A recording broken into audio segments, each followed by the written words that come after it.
Oke, teman-teman, tadi udah ada cuplikan sedikit pengenalan video dari aplikasi kita, aplikasi Tangkas. Jadi teman-teman yang minat bisa langsung aja nih scan barcode yang ada di layar, kalau misalkan langsung mau download, atau kalau mau nyari di Google ataupun di Play Store, di Google Play Store ataupun di App Store, teman-teman bisa searching aja Tangkas Wagen Info seperti itu. Nah, teman-teman jangan lupa setelah download teman-teman lengkapi profil biar teman-teman bisa nantinya langsung melamar pekerjaan karena kalau teman-teman ingin melamar pekerjaan, teman-teman harus melengkapi profil yang ada. Next. Nah, yang tadi udah aku sebutkan juga, teman-teman di sini bisa mendapatkan poin ataupun mengumpulkan poin atau koin dengan sebanyak-banyaknya teman-teman. Jadi nanti bisa kalian cairkan juga ke rupiah teman-teman karena ini lumayan banget teman-teman dari user-user kami juga udah banyak juga yang memanfaatkan fitur poin ataupun poin ini dikumpulkan sebanyak-banyaknya untuk dicairkan untuk uang jajan mereka gitu. Biasanya dapetnya dari mana aja sih? Ikutin training, terus juga mengerjakan misi ataupun masukkan kode voucher. Jadi teman-teman kalau nungguin kode voucher nih di setiap bulannya ada kode voucher apa aja ikutin aja di webinar kita ataupun pantau di Telegram. Bisa kita biasanya share untuk kode voucher lewat situ gitu. Nah, ini yang tadi udah dijelaskan sedikit ada training di aplikasi kita. Nanti teman-teman coba cari aja video trainingnya, terus juga teman-teman pilih deh training-training apa aja yang ingin diikuti gitu. Nah, untuk yang lowongan pekerjaan, teman-teman di sini banyak, alhamdulillah untuk lowongan-lowongan pekerjaannya. Jika teman-teman ingin apply langsung di aplikasi juga bisa banget, atau teman-teman mau langsung di aplikasi juga kah, lewat LinkedIn juga kah, lewat email juga kah, bisa banget. Jadi teman-teman nanti bisa cek di Instagram kita, di LinkedIn kita, ataupun di aplikasi kita untuk melamar pekerjaan ataupun lowongan pekerjaan apa aja yang sedang dibuka, kayak gitu. Nah, ini untuk pencairan koin teman-teman. Jadi nanti teman-teman kalau misalkan udah punya koin yang cukup banyak bisa dicairkan ya untuk jadi rupiah. Minimal pencairan koin itu teman-teman bisa harus punya minimal 55.000 untuk dicairkan. Jadi teman-teman bisa untuk banyak-banyakan lah untuk cari koin kayak gitu. Nah, ini juga teman-teman kalau misalnya mau daftar event bisa juga langsung dari aplikasi kita kayak event hari ini kita taruh juga di aplikasi kita. Jadi teman-teman nggak cuma dapat informasi mungkin dari sosial media ataupun dari media partner kita untuk event-event yang kita buat. Kalau misalkan nggak mau ketinggalan lewat aplikasi kita juga setiap bulannya kita bakal taruh event-event apa aja yang bakal hadir di bulan ini ataupun di bulan-bulan depannya di aplikasi kita kayak gitu. Oke, teman-teman mungkin tadi udah aku jelasin sedikit kan ya untuk kode voucher untuk teman-teman biar bisa dapat poin. Nah, di hari ini ataupun di event pagi ini, sore ini, kode vouchernya teman-teman adalah Januari. Jadi teman-teman yang ingin mengumpulkan poin ataupun ingin mengumpulkan poin biar bisa dapat poin banyak, biar bisa dicari jadi rupiah, teman-teman bisa banget nih pakai kode voucher Januari yang valid dari tanggal 1 hingga 31 Januari 2024 nanti. Jadi teman-teman sekarang coba download dulu aplikasinya, terus masuk ke fitur penggunaan kode voucher dan ketik di sana Januari kayak gitu. Nah, teman-teman yang tadi udah aku bilang juga kalau misalkan teman-teman ingin mendapatkan informasi berkaitan tentang Agent Info berkaitan dengan webinar-webinar kita, teman-teman bisa banget untuk masuk ke grup Telegram kita agar teman-teman juga bisa mendapatkan informasi-informasi yang up to date perihal event, perihal pekerjaan, ataupun informasi-informasi yang nantinya bakal kita share kayak gitu di Telegram. Nah, ini teman-teman adalah yang upcoming event di bulan ini. Kita di hari Senin masih ada event lagi, teman-teman, dengan tema kunci sukses di dunia kerja dengan menguasai komunikasi yang efektif. Mungkin nanti teman-teman yang komunikasinya agak kurang bisa untuk join juga, ataupun teman-teman yang ingin menambah kepercayaan diri dalam bidang komunikasi bisa banget join nanti di hari Senin. Terus di hari Rabu kita juga ada dua event teman-teman di sore dan malam hari. Jadi teman-teman pastikan menyesuaikan ataupun memberikan waktunya lah untuk bisa hadir di event-event kita nextnya.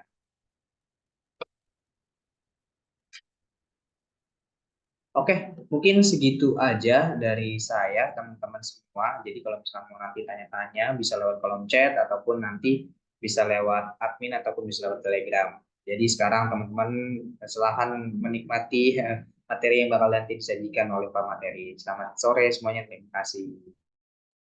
Oke, terima kasih banyak Kak Faik ya tadi atas presentasi mengenai tentang Pamkas. Ya, teman, gimana teman-teman sudah paham kan dan segala macam, teman-teman boleh banget langsung download aplikasi Tangkas BI Info di App Store maupun di Play Store ya. Karena banyak banget manfaatnya buat teman-teman semuanya. Oke, mungkin udah nggak sabar banget kali ya teman-teman gimana apa ya untuk hari ini gitu ya kan di webinar ini. Mungkin kita langsung aja kali ya untuk akan berbincang-bincang dan juga mencari ilmu gitu ya kan. Sama-sama kita update diri kita gitu ya teman-teman di webinar ini. Ya gitu. Nah, sebelumnya aku mau informasi untuk narasumber kita atau pemateri hebat kita untuk hari ini gitu yaitu eh, untuk hari ini itu pematerinya ada Kak Tahlia Latifa. Beliau saat ini gitu ya jabatannya sebagai CEO founder dan juga trainer di Be Training and Development. Nah, yang akan membahas strategi melakukan manajemen stres di era hustle culture ini. Mari kita sambut Kak Kahlia Latifa atau Kalia. Halo Kalia.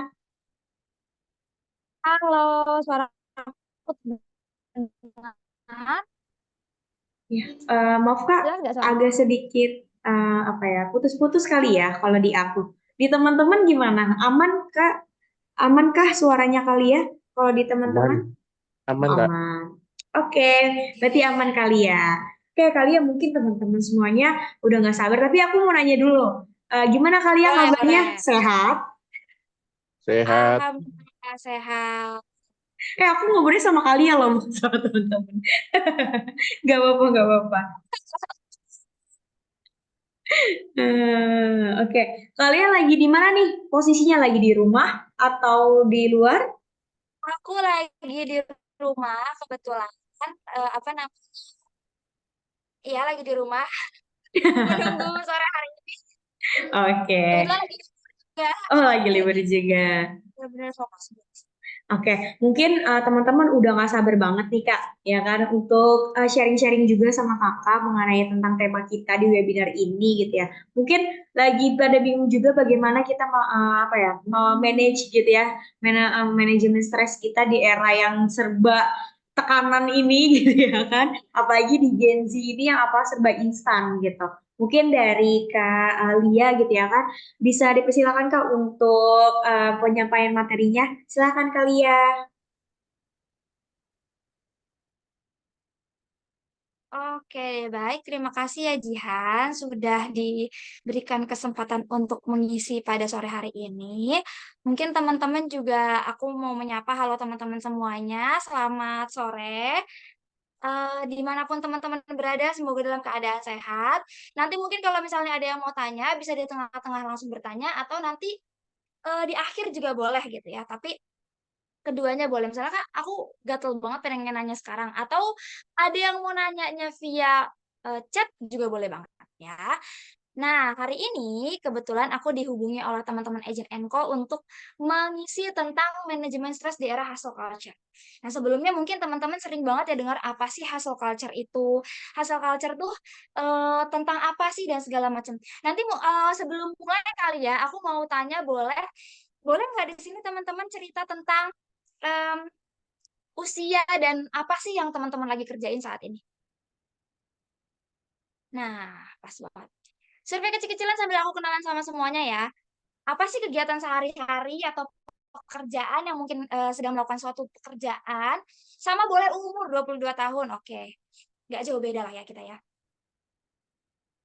Ada 22 tahun, Kak Ahlan. Yang lain juga boleh ya. Isi di kolom chat biar kita bisa mengenal. 20K ada software quality assurance. Oke, 23 19 mahasiswa, 21 19 25. Oke, 22. Kita kayaknya seumuran lah ya, seangkatan 18 tahun mahasiswa-mahasiswa. Oke. Wah, ada Bapak manajer di sini, 24 tahun. Ada mahasiswa, ada 19 mahasiswi. Oke, boleh diterusin teman-teman, sambil kita berkenalan. Mungkin aku juga mau mengenalkan diri juga sedikit ya. Aku Thalia, usianya 24 tahun. Saat ini kesibukannya adalah kuliah di Psikologi Perkembangan Universitas Indonesia, S2. Sebelumnya lulus dari Psikologi UNJ dan kebetulan mungkin biasanya aku mengisi tentang kesehatan mental, aku mengisi tentang bagaimana sih remaja itu apa namanya remaja dan dewasa awal bisa tumbuh. Sebenarnya masih agak jarang aku bahas tentang sesuatu yang berhubungan dengan dunia kerja, tapi nggak masalah. Kita bakalan belajar bareng-bareng. Semoga suara aku nggak putus-putus ya. Sama-sama mahasiswa psikologi, oke. Tapi nggak masalah, kita semoga bisa belajar bareng-bareng.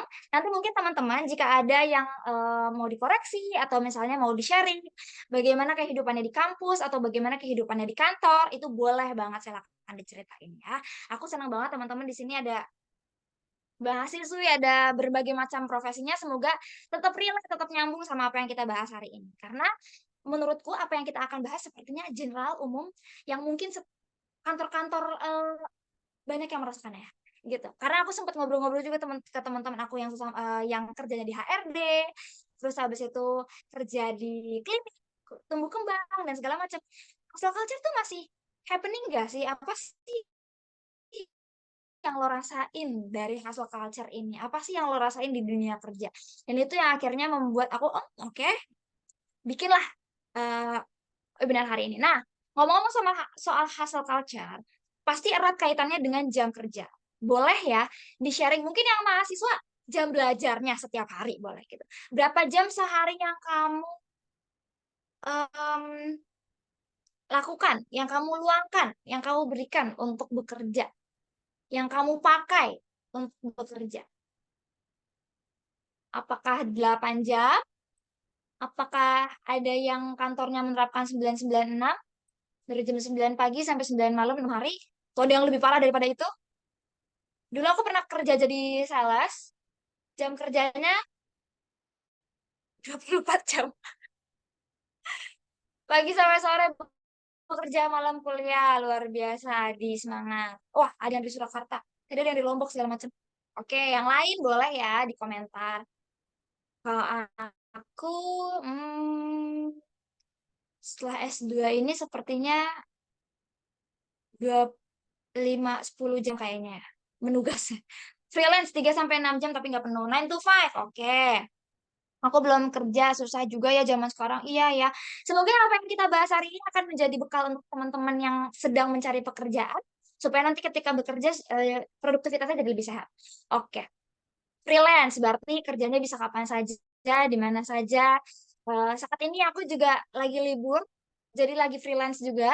Jadi sama nih teman-teman, kalau misalnya ada panggilan, ada pekerjaan, kita kerjakan 1 sampai 2 jam bisa, 5 jam bisa, 6 jam bisa.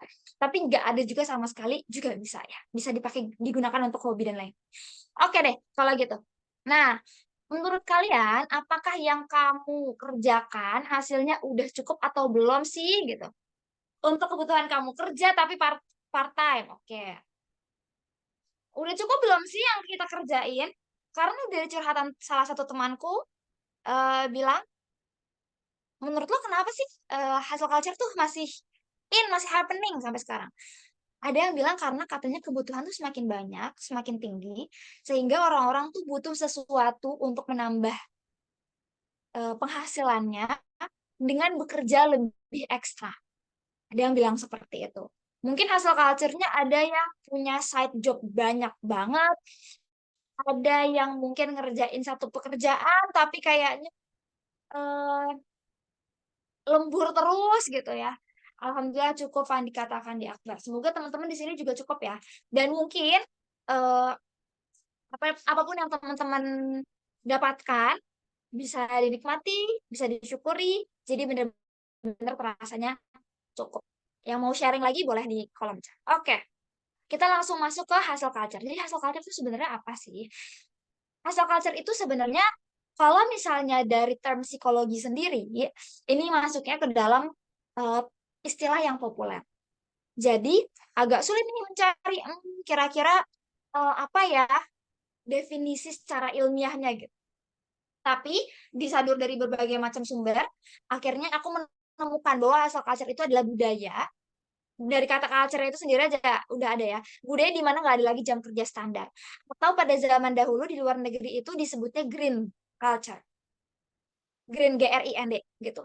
Jadi di mana orang tuh bekerja sangat-sangat keras di dalam perusahaannya dia. Jadi biasanya ini tuh em, suatu budaya yang tumbuhnya tuh di suatu perusahaan. Nah, pekerja hustle biasanya mereka bekerjanya dalam waktu yang sangat lama secara terus-menerus. Jadi mungkin orang normalnya lembur mungkin adalah sekali dua kali dalam seminggu gitu ya. Tapi kalau kantor, organisasi atau mungkin orangnya sendiri yang menerapkan hustle culture pada dirinya itu bisa lemburnya setiap hari, extra time-nya setiap hari gitu. Jadi apa namanya yang dikerjakan sama seseorang yang menerapkan hustle culture ini atau yang berada di dalam suatu budaya hustle ini itu banyak sekali. Dan bisa jadi kalau misalnya orang itu sendiri yang mengadopsi budaya hustle ini, dia merasa bahwa gue tuh adalah superhuman. Gue tuh adalah orang yang hebat, sehebat itu sampai gue bisa ngambil semua job karena bisa jadi karena mungkin dia punya tujuan yang banyak, bisa jadi juga karena dia punya membutuhkan materi yang lebih banyak lagi, atau bisa jadi dia pengen belajar, atau dia memang eh kepengen aja banyak banget minatnya terlalu banyak sehingga belum bisa dikelola dengan baik sehingga akhirnya dia bekerja dengan sangat-sangat lama dalam waktu yang panjang dan secara terus-menerus gitu. Jadi kalau misalnya lemburnya cuma sekali dua kali, apakah itu hustle culture kah? Enggak. Kalau lemburnya seminggu, sebulan, terus-terusan jam kerjanya tidak jelas dan jam kerjanya panjang, itu berarti hustle gitu. Jam kerja standar tuh kayaknya di Indonesia ini 8 ya. 8 sampai 9 jam ya. Yuk, kita lanjut. Nah, dampak hustle culture ini sebenarnya ada dua. Ada positif sama ada negatif. Positifnya adalah kalau misalnya kita yang mengadopsi si hustle culture ini, pastinya kita jadi kepengen apapun yang kita kerjakan itu banyak dan jauh lebih baik. Ada ambisi-ambisi tertentu di dalam diri orang yang mengadopsi hustle culture ini. Atau mungkin suatu perusahaan pada akhirnya bisa menghasilkan banyak sekali produk atau mungkin target-targetnya banyak yang tercapai karena karyawannya bekerja jauh lebih ekstra dibandingkan perusahaan lainnya. Sehingga target produktivitasnya ini jadi lebih cepat tercapai gitu atau lebih banyak secara kuantitas terlihatnya lebih banyak gitu. Nah, terus abis itu hustle culture ini juga bisa berguna untuk pengembangan karir sebenarnya. Ketika seseorang ini mengadopsi hustle culture, dia pada akhirnya kan pengen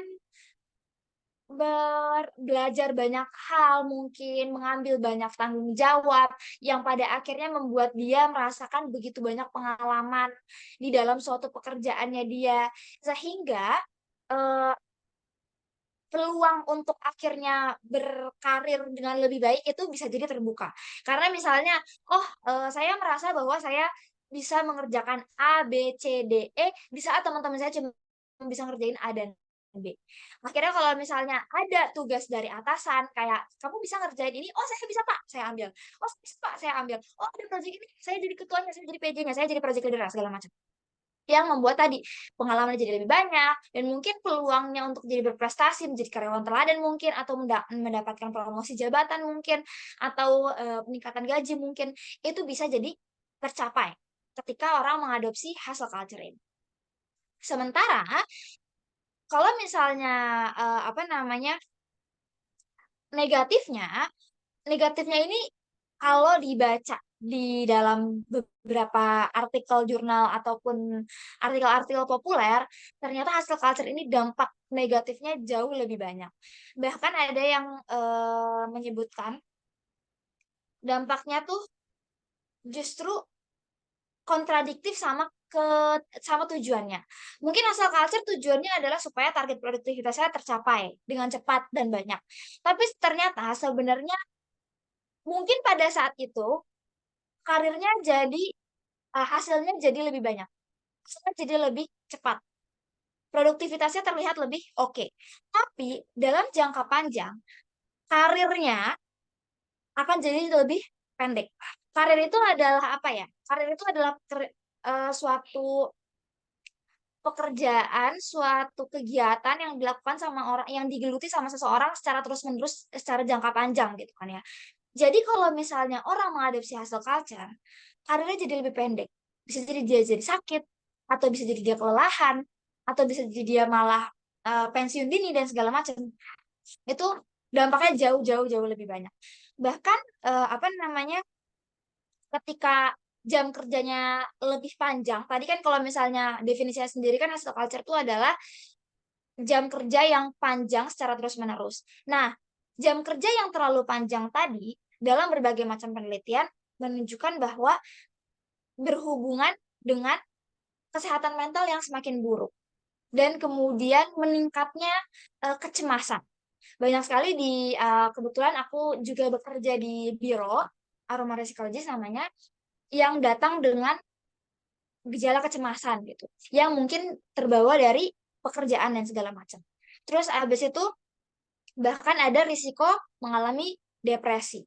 Terus habis itu juga mengurangi jam tidur. Kalau misalnya mengurangi jam tidur, akan banyak sekali dampak-dampak secara fisik dan secara psikis. Kalau misalnya jam tidurnya akhirnya terganggu, bisa menjadi sakit kepala, terus habis itu metabolismenya jadi kacau, terus habis itu apa namanya sensitif, jadi sangat sensitif, jadi baperan dan segala macam dalam jangka panjang. Bahkan kalau misalnya di Cina sendiri ditemukan bahwa jam kerja yang panjang itu memiliki dampak negatif pada tingkat kesehatan, kesehatan secara umum, dan menyebabkan sakit kepala kronis, bahkan sampai ke kematian.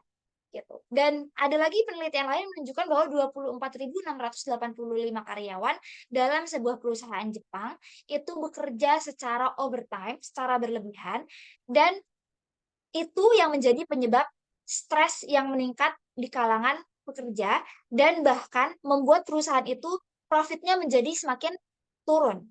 Jadi bukannya alih-alih mendapatkan produktivitas yang lebih tinggi karena tadi terlalu kelelahan, sakit kepala, kesehatan fisiknya jadi terganggu, sehingga mempengaruhi performa pekerjaannya jadi juga terganggu, sehingga malah produktivitasnya jadi terganggu juga, mendatangkan keuntungan yang jadi lebih sedikit juga sama perusahaan. Jadi sebenarnya nggak sebaik itu si hustle culture ini kalau misalnya diadopsi, apalagi dalam jangka panjang. Dari berbagai macam penelitian yang tadi udah disebutin ya. Terus habis itu, yang kedua adalah terputus dari dunia luar pekerjaan dan hubungannya menjadi tidak sehat. Misalnya, ketika hustle culture ini dibudayakan oleh suatu perusahaan atau oleh seseorang, seindividu, maka hidupnya dia isinya hanyalah ada pekerjaan. Pekerjaan. Sehingga dia udah nggak ada waktu lagi untuk bersama dengan keluarga, bersama dengan pasangan, bersama dengan teman, bersama dengan sahabat, bertemu dengan orang di luar tuh jadi nggak ada. Kak, tapi kan saya introvert, nggak apa-apa lah, saya udah nggak butuh orang segala macam. No, semua orang, semua manusia itu sebenarnya butuh sama yang namanya relationship, butuh membangun hubungan sama orang lain. Seintrovert-introvertnya orang pasti akan punya satu atau dua orang yang sangat nyaman dengan dia, dan dia butuh bertemu dengan orang itu, membangun kekerabatan, membangun hubungan yang baik, menunjukkan afeksi kasih sayang, saling memberikan kasih sayang kepada orang-orang tersebut gitu. Itu adalah fitrahnya manusia gitu. Itu adalah kodratnya manusia. Jadi ketika kita isinya hanya kerja, maka kita terputus dari hubungan kita dengan orang lain selain pekerjaan. Itu yang membuat nanti akhirnya dampak negatif yang lainnya juga ikut muncul gitu. Dan secara jangka panjang pastinya ada yang namanya burnout. Stres yang sudah ditumpuk dalam waktu yang sangat lama, akhirnya menghasilkan burnout. Burnout ini malah membuat orang jadi sangat sulit untuk produktif karena merasa banyak sekali gejala-gejala dari burnout itu atau tanda-tanda burnout itu, misalnya jadi sedih berkepanjangan, jadi merasa kurang atau kurang berharga, atau tidak bisa berpikir dengan jernih, sulit untuk mengambil keputusan, susah untuk berkonsentrasi dan segala macam. Yang akhirnya malah kontradiktif dengan hal yang ingin dicapai, yaitu produktivitas itu sendiri. Jadi hustle culture ini ternyata lebih banyak bahayanya ya daripada positifnya. Lanjut. Nah, emang hustle buat apa sih gitu kan? Pastinya setelah kita obrolin dari tadi, hasilnya pastinya buat kita biar di apa ya? Biar kita tuh lebih produktif gitu. Biar kita eh, apa namanya? Menghasilkan lebih banyak. Entah itu kan apa yang kita cari dalam karir atau apa yang kita cari dalam pekerjaan kan sebenarnya bukan hanya uang ya, atau bukan hanya materi, tapi kita juga cari ilmu, kita juga cari networking, kita juga cari apa namanya pengalaman, wawasan dan segala macam. Intinya adalah kita menginginkan suatu hasil, ya kan? Jadi hasil itu sebenarnya buat apa? Buat kita bisa jadi sorry buat jadi produktif gitu. Nah, sebelum kita ngomongin tentang produktif, boleh kali ya teman-teman bantuin aku mendefinisikan produktif itu apa sih? Karena mungkin kita sering banget dengar kata-kata produktif, atau bahkan kita sering banget nge-tweet, atau kita sering bikin status, atau kita sering menulis, atau kita sering ngomongin, gila hari ini gue produktif banget, gila hari ini gue nggak produktif sama sekali, atau eh eh, apa namanya gila gue hari ini ngerjain banyak banget segala macam, atau wah gimana ya caranya supaya tetap produktif. Kayaknya produktif ini kata-kata yang suka sering banget aku lihat di sosial media kita. Jadi aku mau tanya sama teman-teman semuanya, ini ada 210 peserta, boleh dong kasih pendapat kira-kira produktif itu sebenarnya definisinya apa ya, sering kita omongin tapi pernah kepikiran nggak ya definisinya itu apa? Mampu menghasilkan. Oke, misalkan menghabiskan waktu untuk bekerja seharian, namun itu membuat bahagia. Itu gimana ya, Kak? Oke, terima kasih, Airin. Iren, pertanyaannya bagus sekali. Nanti akan aku bahas ada di dalam slide. Kenapa ya kalau misalnya bekerja seharian tapi itu bahagia? Salah nggak sih, Kak? Bener nggak sih, Kak? Gitu. Is that okay? Karena kan kayaknya tadi kalau misalnya aku bilang bekerja seharian malah bikin stres dan burnout segala macam, tapi sebenarnya kalau ada orang yang merasakan bahagia, nah kita lihat nanti jawabannya. Mampu menghasilkan, memanfaatkan waktu dengan baik untuk melakukan hal-hal yang bermanfaat untuk mencapai goals. Oke, bukan sebanyak pekerjaan yang dilakukan, tapi seberapa berkualitas pekerjaan yang dihasilkan. Banyaknya pencapaian dan berhasil memanfaatkan waktu, menghasilkan sesuatu secara efektif dan efisien. Oke, keren-keren banget teman-teman semuanya. Sudah menjawab, betul sekali. Kalau tadi hustle culture itu ngomongin tentang waktu, tentang bekerja, sesuatu yang positif untuk menghasilkan sesuatu, entah itu bikin karya, skill, atau hobi, atau pekerjaan yang mendatangkan penghasilan. Oke, kalau misalnya tadi hasil itu ngomongin tentang eh, jam kerja yang terlalu panjang, jam kerja yang berat dan terus-menerus gitu ya. Produktif itu juga sebenarnya ngomongin waktu. Sebenarnya ngomongin jam kerja. Karena sebenarnya biar kita full gitu ya, mungkin setiap orang punya pekerjaan yang beda-beda. Mungkin setiap orang punya tantangan yang beda-beda. Mungkin juga semua orang punya masalah yang beda-beda. Atau mungkin semua orang juga punya resources yang beda-beda, sumber daya yang beda-beda. Tapi yang pada akhirnya membuat kita, apakah ini produktif, apakah ini udah masuk ke hustle culture, adalah bagaimana memanfaatkan waktu itu sendiri. Bagaimana waktu itu digunakan. Karena, to be fair, kita semua manusia rata, dikasihnya adil sama Tuhan, cuma 24 jam dalam sehari. Nggak ada orang yang ditambah waktunya sejam. Atau waktunya setengah jam deh gitu ya. Misalnya mungkin eh, idol Korea yang kayaknya hari ini ada di Jepang, besoknya ada di Korea gitu ya. Apakah dia dikasih waktunya 25 jam kan enggak gitu ya. Atau misalnya kita lihat siapa ya orang yang kayak kelihatannya sibuk banget. Raffi Ahmad mungkin ya. Raffi Ahmad. Apakah pada akhirnya dia sendiri di Indonesia ini yang punya waktu 27 jam gitu? Kan enggak. Dia juga pasti punyanya waktu 24 jam. Kita juga punya waktu 24 jam. Semua orang punya waktu 24 jam. Tapi pada akhirnya menentukan kita produktif atau tidak, itu adalah bagaimana memanfaatkan waktu itu. Tadi teman-teman jawabannya udah pada benar banget semuanya. Karena produktif itu artinya kemampuan untuk bekerja secara efisien dalam waktu tertentu. Ada deadline-nya, ada tenggatnya, ada targetnya untuk akhirnya memberikan hasil yang maksimal, hasil yang oke gitu. Nah, kemudian ada lagi nih eh, orang-orang yang akhirnya bilang, Kak, ada yang namanya toxic productivity gitu. Atau sebenarnya produktif yang sehat itu seperti apa sih, Kak? Apakah produktif yang sehat itu 24 jam waktunya dipakai buat bekerja? Apakah teman-teman yang tadi, atau aku sendiri deh, aku yang sehari-hari mungkin kerjanya 3 sampai 4 jam, kalau lagi nggak kuliah gitu, 3 sampai 4 jam, apakah bisa dibilang sebagai sesuatu yang tidak produktif jika dibandingkan dengan teman-teman yang bekerja 8 jam? Ya enggak juga. Karena tenggatnya orang beda-beda, eh, target pekerjaannya beda-beda, hasil yang ingin dicapai juga beda-beda. Sehingga gimana orang itu bisa memaksimalkan hasil, misalnya teman-teman ada yang seorang graphic designer, ada yang minta untuk dibuatkan ilustrasi dan kemudian dikasih waktunya misalnya seminggu gitu. Nah, produktif adalah akhirnya pekerjaan itu selesai dalam waktu seminggu dengan optimal, dengan maksimal, sesuai request-nya, sesuai dengan apa yang diinginkan klien. Terus abis itu waktunya juga tepat waktu memberikannya, pelayanan yang diberikan kepada kliennya itu juga maksimal, sehingga membuat kliennya itu jadi senang menerima hasil karya kita, seperti itu.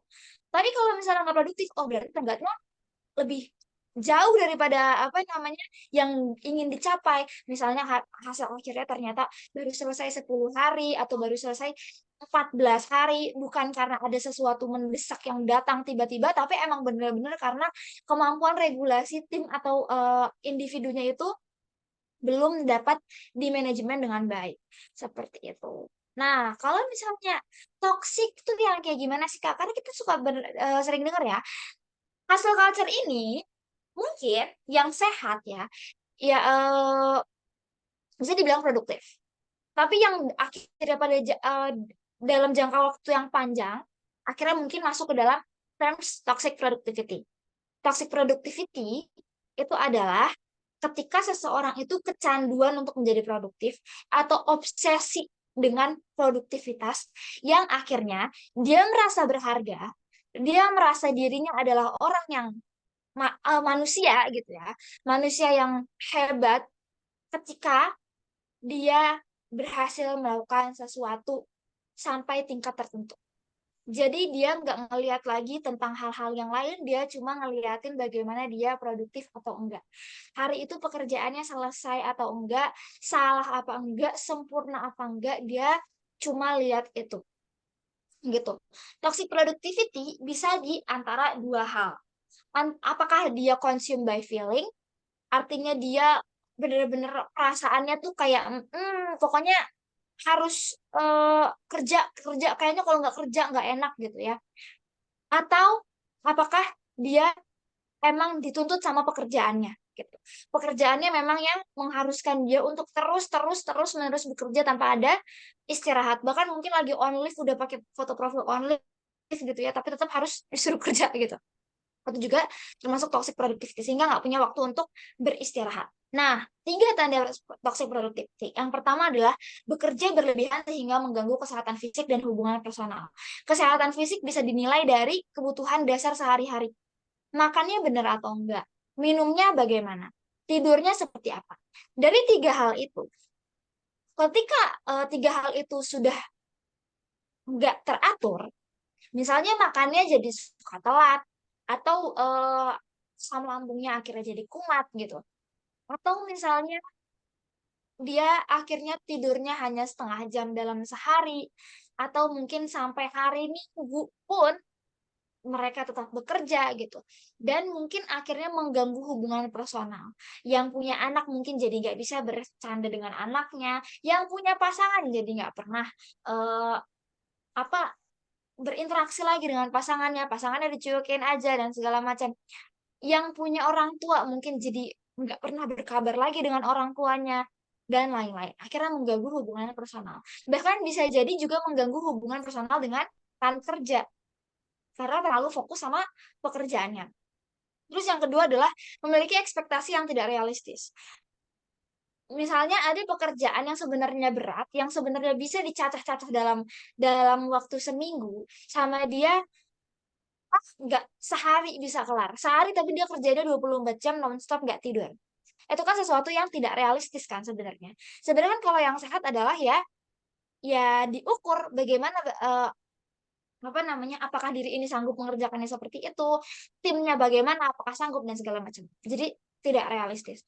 Nah, yang ketiga adalah merasa gelisah dan merasa bersalah bahkan ketika istirahat.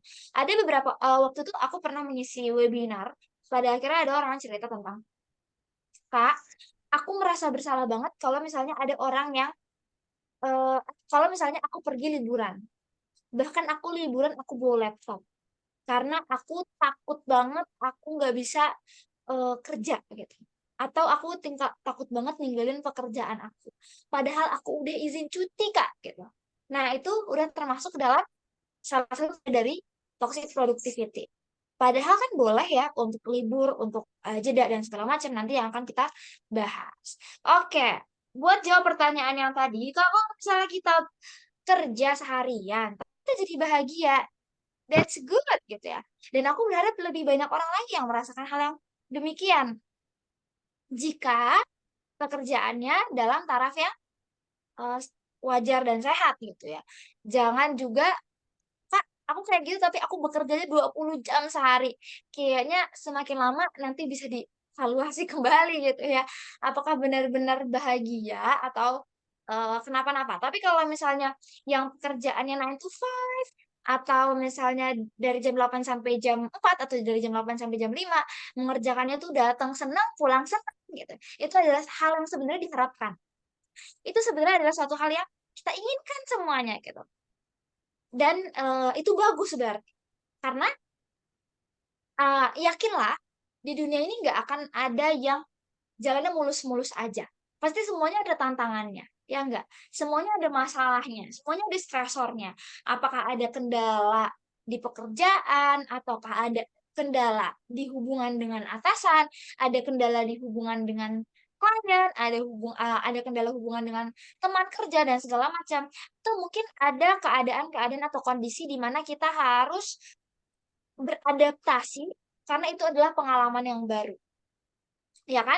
Jadi stresor itu datangnya dari mana saja atau mungkin cuaca, iklim juga bisa menjadi suatu stresor kan ya sebenarnya.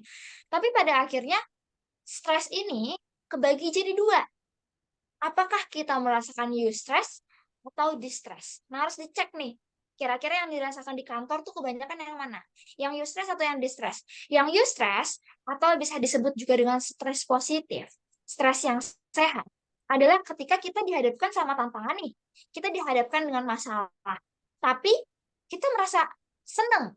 Kita merasa suka ngerjainnya. Dan ketika menyelesaikannya, timbul rasa puas, timbul rasa berharga, tantangan itu kita hargai kayak alhamdulillah gitu ya, seneng banget. Dan pada akhirnya itu memfasilitasi suatu pertumbuhan atau perkembangan diri kita karena akhirnya kita sudah menguasai suatu hal tertentu dan akhirnya kinerja kita menjadi meningkat. Contoh, contohnya baru banget minggu lalu. Jadi minggu lalu aku itu diberikan pekerjaan baru, tugas baru dari kantor. Kantornya bukan yang Rai, tapi yang Aroma Warni Psychologist. Sekalian promosi deh. Jadi dalam kantor aku itu, supervisor aku, seorang psikolog klinis, itu memberikan suatu tugas baru. Tugas barunya adalah aku diminta untuk memberikan konseling sebaya atau konseling sebaya kepada orang lain yang biasanya aku mengerjakan konten, yang biasanya aku mengerjakan urusan administrasi, yang biasanya aku tester kalau misalnya lagi ada tes psikologi dan aku jadi tester ya segala macam, belum pernah menghadapi situasi konseling klinis. Tapi aku merasa itu adalah suatu hal yang menantang dan kemudian sempat bingung dan takut dan ragu-ragu, dan sama ya stres ini juga menghasilkan respon tubuh gitu ya, akhirnya dada jadi berdebar-debar gitu. Eh, tapi akhirnya aku menerima itu dengan oke, ini sepertinya akan menjadi pengalaman yang berharga. Ini sepertinya akan menjadi pelajaran yang oke banget buat aku, karena nanti setelah aku lulus S2 dan kemudian aku melanjutkan sekolah profesi, aku akan menghadapi klien, aku akan menghadapi orang-orang dalam situasi setting konseling. Sehingga untuk aku usia 24 tahun atau berarti aku baru bisa ngambil profesi setelah S2 dan segala macam, kira-kira 2 tahun lagi aku baru bisa merasakan itu seharusnya, tapi dikasihnya dari awal nih, dari 2 tahun sebelumnya, kayaknya lebih baik deh gitu kan ya, kayaknya lebih menyenangkan deh, kayaknya akan jadi latihan yang oke banget sehingga nanti 2 tahun kemudian aku udah jago gitu. Dan akhirnya aku terima, aku belajar, apa namanya, kemudian berlangsunglah sesi konseling itu. Jadi konselinya bertumbuh, orang yang bertemu dengan aku, yang ngobrol dengan aku bertumbuh, aku pun juga bertumbuh. Jadi sebenarnya kita saling memberikan advice, saling memberikan nasihat. Akhirnya aku merasa bahwa oke, ternyata aku bisa menghadapi klien dalam situasi konseling klinis gitu. Ternyata aku mampu. Mungkin ada hal-hal yang kurang di bagian ini, tapi ternyata aku nanti akan bisa belajar lagi. Dan aku ngobrol lagi sama supervisor aku dan segala macam. Dan akhirnya aku tadi mendapatkan sesuatu keahlian yang baru dan memiliki tadi rasa puas. Dan semoga teman-teman setelah ini atau pada saat ini mungkin sambil kepikiran, kayaknya pernah deh mengalami pengalaman yang sama, mengalami ada suatu hal yang kayaknya berat, menantang, tapi ketika diambil, dikerjakan, happy, setelahnya membuat kita ngerasa bangga. Oh, ternyata kita bisa. Nah, lanjut. Ada yang namanya distress. Distress ini kebalikannya dari eustress. Distress itu artinya adalah respon stres negatif yang dirasakan dengan munculnya perasaan atau emosi negatif dan reaksi fisiologis. Kalau misalnya tadi eustress itu debar-debar jantungnya mungkin karena nervous, karena excited, kayak kalau misalnya kita mau naik wahana Dufan gitu lah ya. Tapi kalau di stres, itu debar-debar jantungnya tuh menakutkan, mengerikan, keringat dingin, mungkin lemas, asam lambung, atau mungkin rambut rontok, atau berat badan naik, berat badan turun, nafsu makan meningkat, nafsu makan menurun. Itu adalah reaksi-reaksi fisiologis yang bisa mungkin muncul ketika menghadapi suatu stresor, yang akhirnya stresornya itu ternyata diterjemahkan oleh tubuh adalah suatu distress gitu. Jadi bisa diidentifikasi dari sekarang, kira-kira tanda-tanda itu muncul nggak ke dalam diri kamu ketika menghadapi stresor. Kenapa? Ketika kamu mampu mengidentifikasi distress itu, kamu jadi bisa inilah saatnya kamu bisa mengeluarkan uh, manajemen stres yang nanti akan kita pelajari. Terus yang kedua, menimbulkan risiko kesehatan yang serius bagi individu dan dampak negatif pada kesehatan fisik dan psikologis. Banyak banget risiko kesehatan dari stres yang berkepanjangan. Mungkin teman-teman udah sering banget mendengar bahwa stres berkepanjangan bisa menyebabkan penyakit kardiovaskular, atau penyakit jantung, atau mungkin meningkatkan hipertensi, asam lambung, GERD, MAH, terus abis itu eh, banyak banyak banget. Dan bahkan kalau misalnya tubuh itu menjadi stres, udah ada penelitiannya, flu itu lebih mudah masuk ke dalam diri kita, virus flu itu lebih mudah masuk ke dalam diri kita kalau kita lagi stres. Jadi imun tubuh kita bahkan dipengaruhi juga sama stres. Gitu. Jadi kita mengelola stres itu berpengaruh banget sama segala peri kehidupan kita. Apalagi yang psikologis. Stres berkepanjangan bisa menyebabkan panik attack lah, bisa menyebabkan kecemasan, bisa menyebabkan depresi berkepanjangan, dan lain-lain. Gitu. Nah, terus gimana caranya supaya kita bisa produktif yang sehat ya? Oke, cara mengatasi distress itu gimana sih, Sip? Nanti kita bakalan bahas setelah ini. Wajar nggak sih ketika biasa melakukan aktivitas kayak organisasi, tapi pas sering libur kita, oke, bentar. Misal 1 bulan bikin tubuh sakit-sakitan. Kalau emang gak wajar, kalau kakak saran agar tidak terjadi hal demikian gimana? Kayak asisten sekretaris kan harus standby juga mau nggak mau untuk mengerjakan pekerjaan di luar. Oke, oke. Mungkin aku jawab sedikit-sedikit ya. Mungkin kalau misalnya yang pekerjaannya kayaknya kalau misalnya productivity, kerjaannya jadi kayak toxic productivity ya, karena harus standby segala macam segala macam. Oke, manusia itu pada akhirnya ini kan yang aku jelaskan kan adalah suatu yang umum, general, dan mungkin sedikit teoritis. Tapi pada akhirnya manusia punya suatu kan, punya suatu kebijaksanaan yang akhirnya mampu mengelola dirinya sendiri. Ketika memang pekerjaannya adalah suatu pekerjaan yang mengharuskan diri untuk tetap standby, handphone harus standby, laptop harus standby, that's okay, tapi tetap nanti bisa menerapkan manajemen stres yang tadi yang akan aku jelaskan, atau productivity apa tips untuk produktif yang sehat yang akan aku jelaskan. Dan kemudian pada akhirnya dia mampu untuk memberi menyadari keadaan dirinya dia. Kalau misalnya sepanjang apa yang dia kerjakan itu oke buat dia, nggak masalah. Tapi kalau misalnya sudah mulai tadi muncul tanda-tanda distress, pada akhirnya dia harus secara asertif mengungkapkan pendapatnya kepada atasannya tentang kondisinya sehingga perlu beristirahat atau perlu memberi jeda gitu ya. Kan nggak berarti juga kalau misalnya pekerjaannya itu asisten dan segala macam, pekerjaannya terus menerus sampai nggak ada istirahat gitu ya. Mungkin ada, tapi pasti akan tetap ada cara-cara tersendiri yang mungkin hanya diketahui oleh orang. Yang akhirnya proses tersebut yang akhirnya bisa emang harus mengatur bisnis nanti ya akan aku jelaskan.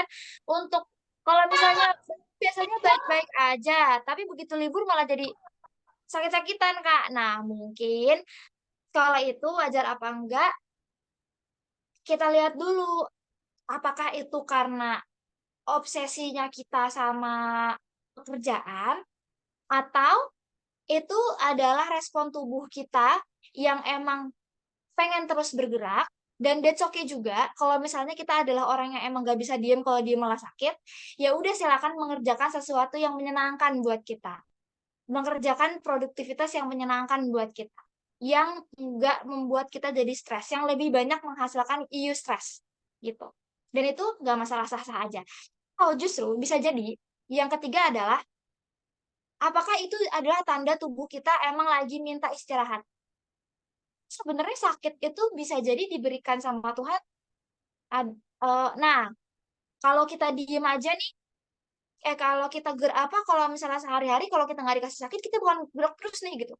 Karena kita dikasih sakit, kita jadi diem, kita jadi tidur, kita jadi makan, kita jadi istirahat dengan total gitu. Bisa jadi itu adalah suatu tanda, dan mungkin di badan kita itu sebenarnya badan kita tuh luar biasa. Jadi sebenarnya mungkin selama ini kita repress nih, stres kuliah, stres kerja apa segala macam, tapi nggak apa-apa lah, nggak usah dirasain. Sakit nih badannya pegel, tapi ada kerjaan, nggak apa-apa, nggak usah dirasain. Lagi panik tapi nggak apa, nggak usah dirasain, soalnya lagi ada kerjaan segala macam. Akhirnya tubuh tuh terus menekan rasa sakit, karena memang manusia itu otaknya luar biasa juga, bisa membuat badan kita lupa sama rasa sakitnya, tapi bukan berarti rasa sakitnya itu nggak hilang, nggak pergi, dia tetap ada di sana. Jadi begitu ada kesempatan untuk muncul, begitu kita lagi nggak ada sesuatu yang membuat kita jadi harus bergerak, hormon adrenalinnya mungkin lagi nggak banyak gitu ya, akhirnya muncullah penyakit-penyakit itu yang mengharuskan kita istirahat. Jadi itu adalah akumulasi, bisa jadi kayak gitu. Jadi ada banyak hal yang mungkin bisa menjelaskan hal itu. Tapi wajar apa enggak dikembalikan lagi ke lifestyle kita. Apakah yang kita kerjakan itu menghasilkan banyak eustress? Kalau misalnya menghasilkan banyak eustress, that's good. Nggak apa juga. Dan kalau misalnya emang lagi sakit, ya udah diistirahatkan aja. Gitu. Nggak usah kayak, kenapa nih, kok sakit mulu ya? Ya kayak kalau udah sakit, istirahat, makan yang banyak, dah. Nanti begitu sehat, bekerja lagi, produktif lagi. Nah, kita lanjut dulu. Kita mau ngomongin tentang produktif yang sehat itu seperti apa sih? Yang pertama adalah smart goal, smart plan. ketika kita ngomongin tentang produktivitas, yang tadi sudah disebutin bahwa ada dua hal ya, menghasilkan sesuatu secara maksimal dalam waktu yang efisien. Artinya adalah kita harus buat tujuan yang smart, kita harus bikin tujuan yang efisien juga, yang akhirnya bisa membuat kita bisa dengan percaya diri menyatakan bahwa oke, kita sudah produktif hari ini. Kita sudah mengerjakan sesuatu yang baik hari ini. Karena apa? Karena goals-nya tercapai. Tapi untuk bisa tahu apakah itu goals-nya udah oke atau enggak dan segala macam, sebenarnya goals sederhana itu boleh banget juga untuk teman-teman kerjakan gitu, atau untuk teman-teman tulis, boleh tulis di jurnal, di buku, di papan tulis dan segala macam, itu boleh banget. Tapi ada salah satu teknik nih namanya smart smart goal atau smart plan ya, ada SMART yang akhirnya bisa membuat teman-teman membreakdown tujuan-tujuan teman-teman di dalam dunia kerja itu jadi lebih efektif lagi. Misalnya spesifik. Oke, ya. Misalnya spesifik. Artinya adalah orang itu orang oke. Kita mengatur tujuan kita dengan dengan angka tertentu atau dengan deadline tertentu. Enggak terlalu umum. Misalnya saya yang terlalu umum ya. Misalnya saya mau mengerjakan laporan besok gitu. Atau besok saya mau belajar buat UTS gitu. Atau draft untuk konten A akan saya kerjakan besok gitu. Atau dalam 3 hari gitu. Tapi bikinlah suatu planning atau tujuan yang spesifik. Saya mau membaca 10 halaman hari ini, mengerjakan latihan soal atau 10 latihan soal hari ini lah. Atau misalnya mungkin teman-teman yang ada yang lagi persiapan CPNS gitu ya. Atau misalnya ada yang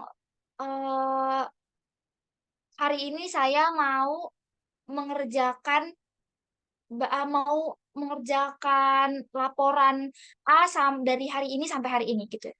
Dan lain-lain. Jadi tentukan planning yang spesifik dengan angka dan dengan tenggat tertentu. Terus yang kedua, measurable. Measurable artinya adalah bikin goals-nya itu terlihat, bikin goals-nya itu bisa di-track. Bisa di-track dengan apa tadi? Kalau spesifik, maka dia akhirnya bisa di-track. Maka akhirnya dia bisa diukur. Oh, ternyata hari ini cuma bisa ngerjain pesanan dari 5 klien nih gitu. Tapi ya udah nggak masalah. Walaupun sebenarnya pengennya 7 klien gitu. Ternyata hari ini bisa selesai satu konten nih, padahal tadinya pengennya bikin 2 konten gitu, nggak masalah juga gitu. Oh, hari ini ternyata bisa blasting ke 10 calon customer nih, padahal sebenarnya emang pengen ini 10 calon customer gitu, kayak alhamdulillah gitu, berarti tujuannya tercapai. Nah, terus habis itu yang ketiga adalah attainable. Attainable itu artinya adalah mampu dicapai atau achievable. Mungkin kadang-kadang ada orang yang bikinnya achievable, ada yang bikinnya attainable. Artinya dia tuh bisa kita capai. Jadi nggak langsung kayak oke, perusahaan ini akan menjadi perusahaan nomor 1 di Indonesia gitu dalam waktu 1 bulan nggak. Itu kan kayaknya tidak realistis gitu ya. Tapi challenge-nya atau goals-nya itu harus yang possible untuk dilakukan. Nah, ini menyambung sama realistik. Realistik itu artinya adalah jujur sama apa sih yang kita punya, apa sih yang kita mampu, dan apa yang teman-teman kita punya, apa yang tim kita punya. Itulah pentingnya kita tahu resources kita apa, kita tahu kelebihan kita apa, kita tahu kekurangan kita apa. Sehingga akhirnya kita tahu nih, oh kalau misalnya kemampuan saya di taraf, misalnya dari 1 sampai 10, kemampuan saya itu baru sampai 1. Berarti yang bisa saya capai, goals-nya adalah 3. Enggak, dari 1 sampai 10 gitu, langsung ke 10 enggak juga. Bertahap, bikin itu secara gradual bertahap. Sedikit demi sedikit, selangkah demi selangkah gitu ya. Terus habis itu dikasih time bound, kasih deadline. Jangan bilang, ah nanti, suatu saat nanti, besok, atau bulan depan, tapi dikasih waktu. Dalam 3 bulan dari tanggal sekian sampai tanggal sekian, atau bisa jadi tahun 2000 sekian, saya harus punya karir sedemikian seperti apa, segala macam. Gitu. Nah, oke. Tips yang lainnya adalah mengenal dan menerima diri. Tadi ya, sebenarnya aku pengen banget ngajakin teman-teman untuk mengecek eh, apa namanya? Mengecek kemampuan teman-teman. Jadi boleh sembari teman-teman eh dengerin, boleh mungkin dicatat-catat yang pernah melakukan boleh melakukan lagi, yang belum pernah melakukan silakan dicatat kembali.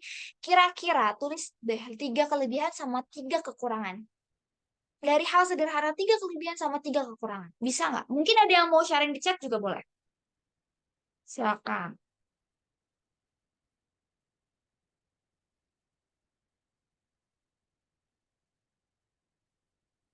Ada yang mau sharing 3 kelebihan dan 3 kekurangan. Oke. Misalnya, Kak, aku itu public speakingnya baik. Terus habis itu aku mampu merangkai kata-kata. Terus habis itu aku manajemen waktunya juga baik.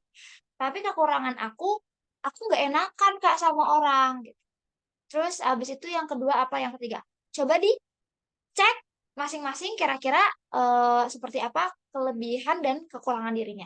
Karena itu adalah salah satu hal yang paling pertama untuk bisa dilakukan, dikerjakan supaya teman-teman tahu bagaimana kemampuan teman-teman. Dan yang kedua selanjutnya adalah ada berbuat baik kepada diri. Berbuat baik kepada diri dalam artian memenuhi segala kebutuhan dan secara fisik dari diri sendiri dan psikis dari diri sendiri. Kebutuhan fisik misalnya, teman-teman makan makanan yang bergizi seimbang. Teman-teman makan makanan yang enak, yang bergizi gitu ya. Itu adalah bentuk perbuatan baik diri teman-teman. Kalau misalnya teman-teman kayak mau jajan, mau beli seblak atau mau beli manis-manis gitu. Beli kopi, silahkan gitu. Tapi dengan taraf yang sewajarnya. Jadi nomor satunya adalah memikirkan apakah itu cukup sehat untuk diri. Terus habis itu tidurnya apakah cukup? Ada orang yang bilang tidur yang cukup itu 7 sampai 8 jam. Ada juga yang bilang 3 sampai 4 jam gitu ya. Silakan dicek lagi ke dalam diri teman-teman. Tidur yang cukup yang membuat teman-teman segar tuh kayak gimana? Olahraga, exercise. Silakan teman-teman memberikan diri teman-teman untuk bergerak karena sebenarnya tubuh kita itu emang diciptakan untuk bergerak. Jadi kalau misalnya diem-diem aja, kebanyakan duduk ngantor, kebanyakan duduk dengerin kuliah dan segala macam, sekali-sekali seminggu sekali bolehlah pergi ke gym, bolehlah pergi ke muter-muter sekitaran rumahnya, lari sedikit-sedikit atau exercise di rumah, stretching-stretching dikit, pergi pound fit dan segala macam. Itu boleh banget. Yang kedua adalah ya, terus habis itu berbuat baik secara fisik tadi udah, minum juga dicek apakah sudah terhidrasi dengan baik. Nah, yang selanjutnya adalah berbuat baik kepada diri dalam segi psikis. Tubuhnya, dirinya dikasih tahu yang baik-baik, nggak dikata-katain, nggak dimaki-maki, nggak dicaci. Gimana kita memperlakukan diri kita sebagaimana kita ingin diperlakukan sama orang lain. Gitu. Kadang-kadang kita suka ngasih diri kita pemikiran-pemikiran yang buruk, pemikiran-pemikiran yang jahat, pemikiran-pemikiran yang sebenarnya kita kasih ke orang juga kayaknya nggak enak.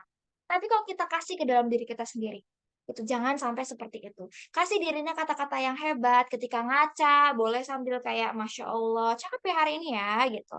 Ketika berangkat, berdoa, semoga hari ini adalah hari yang menyenangkan, ayo kita semangat, dan segala macam. Kasih afirmasi dirinya. Ketika dirinya lagi sedih, boleh merasakan sedihnya, kayak oke, hari ini aku merasakan sedih, mungkin hari ini aku mau menangis, silakan menangis, besok kita hadapi lagi, sedihnya sudah selesai, gitu dan lain-lain. Terus habis itu membangun hubungan baik dengan orang lain.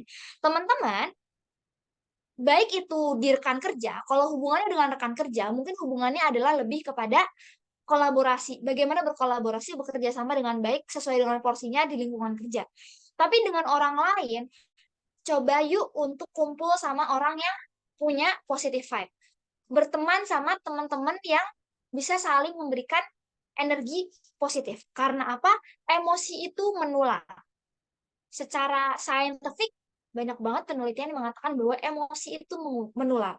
Jadi, energi positifnya juga menular. Emosi positif juga menular. Terlalu banyak bergaul misalnya boleh sih kalau misalnya mau ngeluh sama temen, it's okay, nggak masalah. Temen yang mau kita, it's okay, nggak masalah. Tapi kalau misalnya setiap pertemuan, setiap ketemu, setiap obrolan isinya hanyalah keluhan, isinya hanyalah menjelek-jelekan sesuatu, menjelek-jelekan seseorang, menjelek-jelekan diri, kayaknya nggak baik ya. Nanti yang ada malah tubuh kita, otak kita, hati kita dipenuhi sama hal-hal yang negatif. Jadi yuk kumpul, bangun komunitas, masuk ke komunitas, hal-hal yang positif, hal-hal yang bikin kita jadi bergerak secara produktif, hal-hal yang membuat kita jadi lebih bahagia, badan kita jadi lebih enteng, hati kita jadi lebih enteng, lebih terbuka, lebih banyak senyum. Yang membuat kalau misalnya kita pulang dari pertemuan itu bikin kita senyum. Bangun juga hubungan baik dengan keluarga dan segala macam kalau misalnya bisa membangun hubungan baik dengan keluarga gitu. Saling berbuat baik kepada orang lain. Karena ada juga penelitian yang mengatakan bahwa ketika kita berbuat baik sama orang lain, sebenarnya otak kita itu menghasilkan hormon-hormon yang membuat emosi positif kita jadi lebih terasa, lebih meningkatkan. Tadi ada yang namanya oksitosin, membuat diri kita merasa dicintai, yang akhirnya bisa menjadi kita lebih happy dan juga lebih sehat karena jadinya menenangkan saraf-saraf dan segala macam. Lanjut. Nah, mungkin yang terakhir adalah tips untuk merilis stres kita. Yang pertama, identifikasi kondisi diri atau kondisi fisik, kondisi diri, fisik, psikis, dan perilaku. Tadi yang aku sebutkan, ketika kita mengalami distress, kita sadari dulu nih, apa yang kita rasakan dari segi fisik. Beda-beda. Ada yang ketika distress, ketika stres, makannya jadi lebih banyak, ada yang lebih dikit. Ada yang berat badannya turun, ada yang berat badannya naik. Ada yang rambutnya rontok, ada yang kakinya sakit, ada yang gatel-gatel, ada banyak sekali. Ada yang cekukan, ada yang flu, batuk pilek, banyak banget. Beda-beda setiap orang. Jadi silakan teman-teman identifikasi secara fisik munculnya tanda-tanda distress itu seperti apa. Karena begitu kita tahu, oke, badan kita udah mulai protes nih, rambut saya udah mulai rontok gitu ya. Kebetulan aku adalah rontok dan gatal. Jadi aku udah mulai muncul bintik-bintik merah di tangan, berarti ini adalah stres. Karena kadang-kadang orang itu suka nggak sadar kalau dirinya stres. Saking ngerasanya yang kayak, that's okay, nggak apa-apa, that's fine, segala macam. Padahal sebenarnya badannya udah nggak kuat, badannya pengen istirahat, badannya tuh pengen kita ngerilis dulu stres kita baru bekerja lagi gitu. Nah, kalau misalnya tanda fisiknya udah muncul, ketika kita kenal sama tanda fisik kita muncul, misalnya aku udah mulai kayak, aduh gatel-gatel, oke, stop for a while, kita ngobrol sama orang-orang terdekat, kita minum susu, minum apa namanya makanan yang enak yang kita suka dan segala macam. Napas, relax, dah. Kalau misalnya itu lanjut kerja lagi. Udah kuat, udah enak kan, lanjut kerja lagi. Jadi jangan diforsir. Psikis, ada orang yang sebenarnya happy, fine gitu, berencana, tapi gara-gara stres dia jadi lebih sering marah gitu. Atau dia jadi pendiam. Biasanya cerewet gara-gara stres dia kayak pendiam gitu, freezing gitu. Atau jadi kayak marah, meledak, disenggol dikit bacok gitu kan. Ada banyak. Jadi silakan dicek teman-teman psikisnya seperti apa. Perilaku tuh ada banyak, bisa jadi salah satu tanda stres juga. Misalnya orang tadinya biasanya nggak masalah gitu ya, tapi tiba-tiba gara-gara stres dia jadi suka ceroboh, atau mungkin jadi gampang kesandung, atau mungkin jadi bawel banget segala macam. Itu adalah mungkin tanda-tanda perilaku. Ketika mengidentifikasi ini, kita jadi bisa ke tahap yang kedua. Kita bisa kasih jeda. Jeda itu seperti apa? Jeda itu adalah ketika kita stop bentar. Mungkin kalau misalnya pekerjaannya atau situasinya membutuhkan kita untuk ngomong ke orang-orang sekitar bahwa kita butuh jeda, it's okay. Kalau misalnya jeda bagi kita adalah sendirian di dalam kamar dan kita bisa komunikasikan ke orang lain, it's okay juga. Misalnya ada yang punya kesempatan untuk cuti-cuti, kalau misalnya cutinya ternyata nggak bisa dikasih karena belum belum dapat gitu ya jatuh cuti, silakan ambil waktu di malam hari untuk kasih jeda tidur dan segala macam. Disesuaikan jedanya sesuai dengan kondisi kita masing-masing. Jedanya bisa apa? Bisa tidur, bisa praktik mindfulness nanti kita bahas, bisa nonton binge watching sebentar seharian, bisa makan makanan yang enak, bisa jalan-jalan liburan, bisa apa namanya, udah diem aja nafas 15 menit selesai gitu. Praktik mindfulness ini ada dua hal yang biasanya digunakan oleh aku sendiri dan biasanya aku share juga ke orang lain. Yang pertama adalah breathing exercise. Breathing exercise banyak guide-nya bisa dicari di YouTube. Sepertinya waktunya nggak cukup untuk kita praktikkan. Tapi breathing exercise itu ada 4-4-4 ya. 4 tarik nafas, 4 tahan, 4 hembuskan. 4 tahan lagi, 4 tarik nafas, 4 tahan, 4 hembuskan. 4 itu maksudnya 4 detik ya. 4 detik tarik nafas, 4 detik tahan dulu sebentar, baru dihembuskan. Hembuskannya juga dari mulut. Dihirupnya lewat hidung, dihembuskannya lewat mulut, seperti kita meniup balon. Jadi secara perlahan, gitu ya. Dengan posisi duduk atau tidur yang rileks. Bisa dipakai sebelum tidur, sebelum tidur, setiap 5 menit praktik mindfulness, breathing exercise dulu lumayan untuk menenangkan syaraf-syaraf kita, untuk menenangkan otak kita. Jadi lebih seger juga, karena kadang-kadang kebanyakan kerja kita jadi lupa napas. Padahal napas itu adalah suatu hal yang penting. Kita ngerasanya ya udah nafas alhamdulillah udah otomatis autopilot gitu ya. Padahal kalau misalnya kita sadar sebentar sama nafas kita, kita mungkin akan merasakan kenikmatan, oh berhenti diem nafas aja tuh kayaknya udah nikmat banget ya gitu. Bahkan ada penelitiannya yang ngasih tahu kalau misalnya talamus dan PFC kita itu maksimal ketika nafas kita itu rentangnya dalam 1 menit 5 sampai 7 kali hembusan dan hirup dan hembusan nafas. Jadi misalnya teman-teman boleh tuh dicek nanti misalnya dalam 1 menit tuh kita nafasnya berapa kali sih? Nafasnya tuh yang disebut nafas tuh menarik nafas dan menghembuskan nafas ya gitu. Nggak menarik satu, menghembuskan satu. Jadi sepakat itu 5 sampai 7 dalam 1 menit.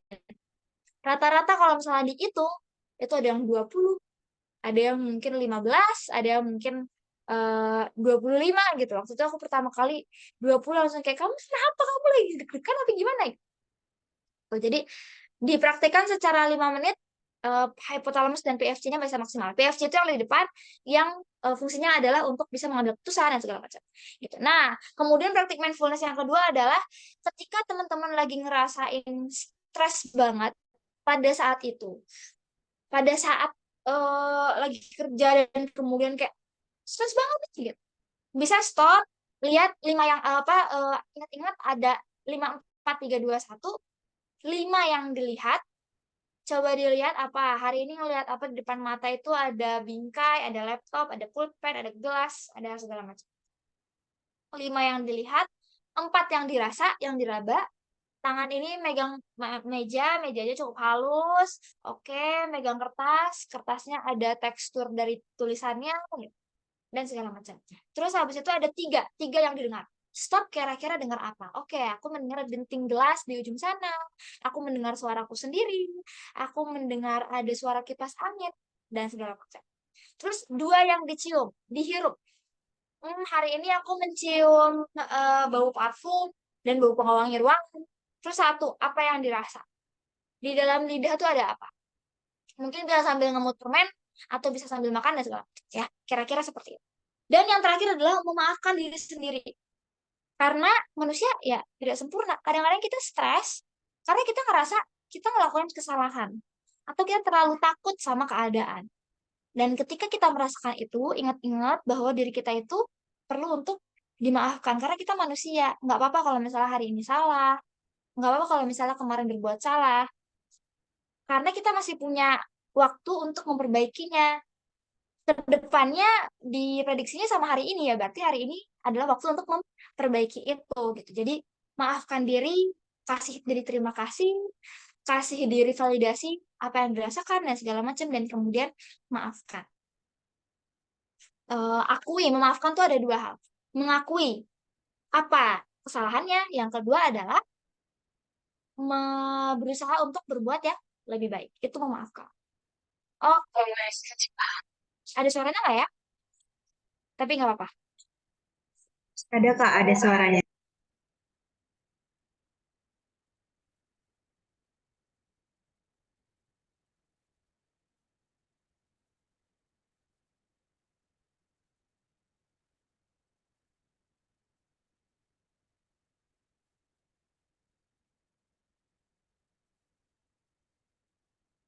Oke, pijak keren.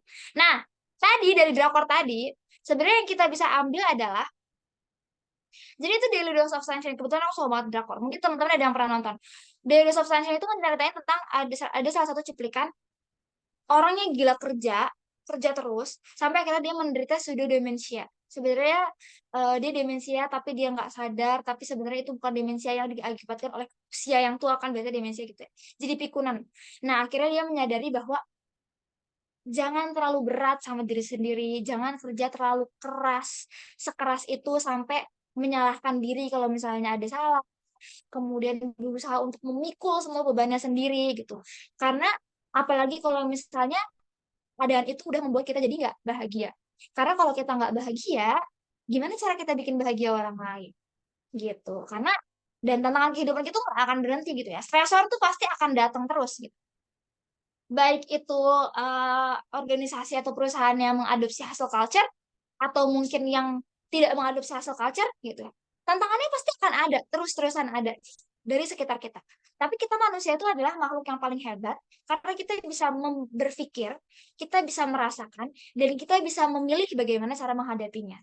Dan selalu ada cara untuk bergerak ke arah kebaikan yang semoga tadi bisa diambil dari tips yang sudah aku beri. Seperti itu. Terima kasih teman-teman. Mungkin segitu dari aku kembalikan ke Kak Jihan, MC. Silakan. Oke, terima kasih juga.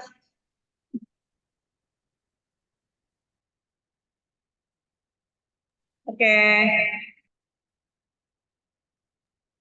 Oke, terima kasih juga Kak Lia atas tadi ya materinya, dan ternyata emang apa ya, kita harus aware juga ya sama diri kita, apapun juga itu keadaannya tadi ya, seberat apapun apa ya pekerjaan kita, dan juga seberat apapun keadaan kita gitu ya kan, tapi kita tetap harus tahu nih kemampuan diri kita tuh sebagaimana gitu, udah batasnya sampai mana kayak gitu. Oke. Tadi udah pemaparan dari kalian yang lengkap banget menurut aku gitu ya kan. Ada tips-tipsnya juga, ada kayak apa ya, langsung contoh-contohnya dan segala macamnya. Jadi sekarang gitu ya saatnya kita Q&A kali ya sama teman-teman semuanya. Boleh teman-teman kita buka sesi Q&A-nya. Kalau teman-teman mau interaksi langsung, teman-teman bisa raise hand. Terus abis itu teman-teman bisa on mic gitu ya, dan bisa langsung berinteraksi atau nanya langsung sama kalian ya. Atau kalau teman-teman boleh juga di kolom chat teman-teman ketik apa pertanyaannya. Wah, langsung banyak banget nih kalian pertanyaan-pertanyaannya. Mungkin aku bacain satu-satu dulu kali ya untuk pertanyaan-pertanyaannya. Oke, wah.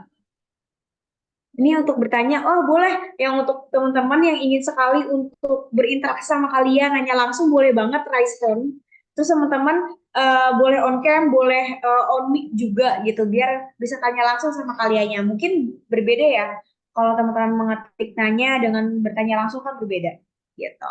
Oke, ada yang mau raise hand dulu sebelumnya? Sebelum aku bacakan di kolom chat, teman-teman ada yang mau bertanya atau berinteraksi langsung dengan kalian? Dengan fitur raise hand. Oke, kalau belum ada aku bacainnya di kolom chat ya. Dika, ada yang bertanya kali ya dari Kak William. Permisi Kak, selamat sore. Saya ingin bertanya tentang melepaskan stres dan beristirahat sejenak. Saya ingin bertanya mengenai bagaimana cara untuk tidak terbawa arus santai ataupun istirahat tersebut, karena terkadang di saat mempunyai waktu untuk beristirahat sejenak tapi justru marah keterusan. Nah itu memang benar sih kayak kadang kita butuh waktu, udah produktif nih Kak mungkin gitu ya. Tapi ternyata pas udah produktif kita juga butuh waktu istirahat. Ternyata pas kita istirahat kita malah keterusan istirahatnya gitu ya Kak, malah nggak produktif lagi. Nah itu gimana tuh Kak caranya biar kita mungkin seimbang kayak Kak, antara beristirahat dan juga produktif gitu Kak. Silakan Kak Lia untuk menjawab Kak. Oke, tadi siapa namanya? Ada namanya Kak William. William. Oke, halo William, terima kasih atas pertanyaannya. Jujur ya William, kebetulan aku juga merasakan hal yang sama. Jadi sama nih kita tos dulu dan mungkin ada beberapa juga teman kayak kalau misalnya udah santai dulu kali ya gitu. Saat gitu. Ta- Tapi ada banyak banget tools-tools yang bisa dipakai. Kalau aku kebetulan biasanya alarm, aku pakai alarm sendiri. Jadi biasanya aku akan setting alarm. Terus habis itu kalau misalnya alarmnya udah bunyi, aku kembali ke laptop gitu atau aku kembali ke pekerjaan aku. Kadang-kadang hal itu efektif, kadang-kadang hal itu juga tidak efektif. Jadi kembali lagi sama keadaan kita pada saat itu. Tapi biasanya efektif karena aku tahu tujuan aku apa, deadline-nya kapan gitu. Jadi ketika itu jadi nggak efektif, kayak udah inget-inget aja, aduh deadline-nya dikit lagi gitu. Atau misalnya deadline-nya masih jauh ya kita bikin dikit lagi gitu. Karena yang bisa bikin diri kita disiplin itu sebenarnya diri kita sendiri dan mindsetnya adalah disiplin itu karena ini bagian dari kedisiplinan kan sebenarnya. Ada istirahat, ada jam istirahat, ada jam santai-santai, ada jam bekerja gitu. Ingat-ingat kalau misalnya kita mengalokasikan waktu kita dengan disiplin, yang enak tuh kita. Jadi disiplin itu bukan menyengsarakan tapi memudahkan kita di masa depan. Jadi kalau kamu memudahkan dirimu di masa depan, sticklah pada peraturan yang kamu buat itu. Pasang alarm segala macam. Tapi ada juga yang pakainya Pomodoro. Ada Pomodoro tuh nanti bisa dicek ya teman-teman. Kalau nggak salah 5 menit pertama bekerja, terus ada berapa menit istirahat segala macam. Di Windows bahkan di laptop itu ada productivity hour sendiri. Jadi dia kayak ngasih tahu 25 menit dulu kerja, 15 menit istirahat, nanti 30 menit lagi bekerja lagi dan segala macam. Itu satu siklus. Aku bikinnya kayak gitu. Jadi ada jedanya dalam karya sehari-hari. Nah, terus selain punya tools atau bikin toolsnya sendiri dan stick ke poinnya, dengan kita tahu tujuan kita apa, deadline-nya kapan, apa yang ingin kita lakukan, kita ingat-ingat terus gitu ya. Adalah kita punya partner. Ketika kita punya partner atau kita punya komunitas atau kita nitip sama orang, kadang kan kayak ngebangunin diri sendiri agak susah ya gitu. Kadang tuh aku bersama dengan teman-temanku saling ingetin. Dari S1 sama S2 ini, aku punya kesamaan gitu. Aku punya partner belajar atau punya partner bekerja. Sehingga aku bisa ngajakin temen aku kayak, kasih bangunin gue 1 jam lagi gue mau ngerjain. Dan dia beneran bangunin kayak, tah ayo kerjain. Terus habis itu nanti ditanya, lu udah ngerjain belum? Udah lagi ngerjain. Atau kayak, ah, lu udah belum ngerjain ya? Apa udah ngerjain belum? Belum nih masih capek. Kayak gitu. Jadi silakan dicari partnernya atau komunitasnya atau sahabatnya atau orang tua atau orang terdekat, keluarga segala macam. Kalau kalau dirasa perlu dan kalau dirasa ajakan dari teman itu lebih efektif, silakan digunakan tipsnya seperti itu. Apakah Oke, terjawab, William? semoga terjawab ya Kak William. Oke, oh katanya sudah terjawab. Terima kasih banyak Kak, kata Kak William. Oke, tadi sepertinya ada yang mau bertanya langsung nih kali ya kepada kalian. Namanya Kak Cindy Aulia. Apakah bisa on mic ataupun on cam?